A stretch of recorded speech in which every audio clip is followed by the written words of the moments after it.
যে এই সময় বাচ্চারা বা বিশেষ করে এমন একটা সময় যে আমরা আম্মু আমি একটু রাতে হয়তো বললাম আমি একটু বাইরে যাব। তখন বলি, "না, না, না যাওয়া যাবে না। এখন অনেক ছোট।"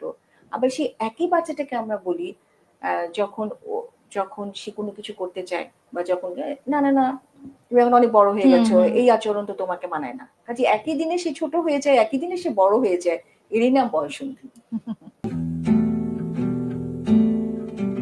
এই যে বয়ঃসন্ধিকালীন একটা সময়ে আপনারা সবাই দেখবেন বা বাবা-মারা যারা আছেন, যে বাচ্চাটা একটু খিটখিটে হয়ে ওঠে, কথায়, কথায় অনেক সময় তর্ক, যুদ্ধ, হাতাহাতি বা মনে হয় যেন সেই পরিচিত আমার সেই বাচ্চাটা যেন আর নাই। হুম, হুম। হ্যাঁ? কোথায় যেন সে আবার হারিয়ে একটু গেছে। একাও থাকতে পছন্দ একাও থাকতে করে, পছন্দ একটু করে, গুটিয়ে কোনো নেয় নিজেকে। গুটিয়ে নেয়, কোনো পারিবারিক অনুষ্ঠানে অনেক সময় থাকে না।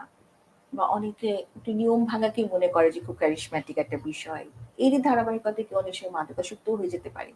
আরেকটা বিষয় যে অনেকের সাথে একটু নতুনভাবে একটা নতুন আবেগের, নতুন অনুভবের সাথে অনেকে পরিচিত হয়ে যায়। অনেক সময় একটু সম্পর্কে জড়িয়ে যেতে পারে। আবার সেই সম্পর্ক ভেঙে গিয়েও তার একটা অনাকাঙ্ক্ষিত একটা বিষয় হতে পারে। সাধারণত এইভাবে করেই আমাদের কাছে বয়ঃসন্ধিকালীন বাবা-মারা আসেন হুম, তাদের হুম, হুম। সন্তানদেরকে নিয়ে। তো করণীয় আসলে ১ম এ একটা বিষয় যে ওই সময়টা বাবা-মা যেন একটু নিজেদের বয়ঃসন্ধির সময়টা যেন যদি চলে যেতে পারতেন, হুম, হুম। তাহলে মনে হয় সবকিছু খুব সহজ হয়ে যেত। তো আমার কাছে যেটা মনে হয় যে সবচেয়ে আগে ওই বিষয়টা বোঝা যায়। কারণ এর সাথে, সাথে কিন্তু একটা মানসিক পরিবর্তনের পাশাপাশি একটা শারীরিক পরিবর্তন চলে আসে এবং আমরা খুব ভালো করেই জানি যে এই সময়টা কিন্তু একটা রেডি, হুম। একটা শিশু থেকে কৈশোর, কৈশোর থেকে তারুণ্যে রেডি হওয়ার একটা বিষয়। প্রস্তুতির একটা বিষয়।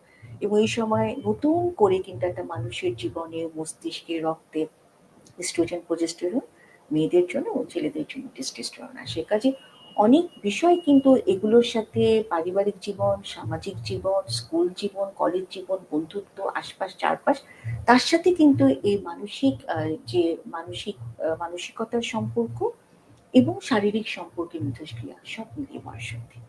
কাজেই কি করণীয় যদি ১ম এই বলি তাহলে সবচেয়ে আগে এই বয়সটাকে বিশেষ করে শাসন করে ঘরে আটকে রেখে বা আ তাকে জোর করে কোনো কিছু চাপিয়ে দেয়া যাবে না। দেয়া যাবে না। তার থেকে তার বন্ধু হয়ে ওঠা।